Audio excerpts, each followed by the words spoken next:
2 কোটি মানুষের যেখানে জীবন মরণের প্রশ্ন দেখা দিয়েছে, সরকার কেন গড়িমসি করছে আমরা এটা জানি না। তফসিল ঘোষণার আগেই যেন তিস্তা মহাপরিকল্পনার কাজ শুরু করা হয়। দীর্ঘদিন যাবৎ আমরা তিস্তা নদী রক্ষা আন্দোলনের ব্যানারে তিস্তা মহাপরিকল্পনার দাবিতে আমরা আন্দোলন করে যাচ্ছি এবং এই আন্দোলন শুধু বাংলাদেশ নয়, বাংলাদেশের বাইরে পর্যন্ত আলোড়ন সৃষ্টি করেছে। ইতিমধ্যে আমরা 17-18 ফেব্রুয়ারি লাগাতার 48 ঘন্টা করেছি, পরবর্তীতে রংপুরে শোভাযাত্রা করেছি। গত 5 তারিখে আমরা 5টি জেলা প্রশাসকের মাধ্যমে প্রধান উপদেষ্টার কাছে স্মারকলিপি দিয়েছি। আজকে আমাদের রংপুরের 5টি জেলার প্রত্যেকটি উপজেলায় গণমিছিল সমাবেশ রয়েছে।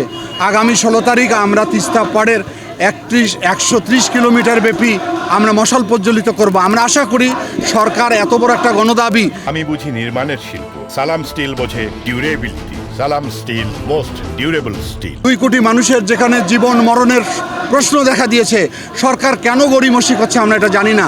আমরা চাই তফসিল ঘোষণার আগেই যেন তিস্তা মহাপরিকল্পনার কাজ শুরু করা হয়। তফসিল দেওয়ার সঙ্গে সঙ্গে নানান জটিলতা তৈরি হতে পারে, এটাই এখন আমাদের দাবি।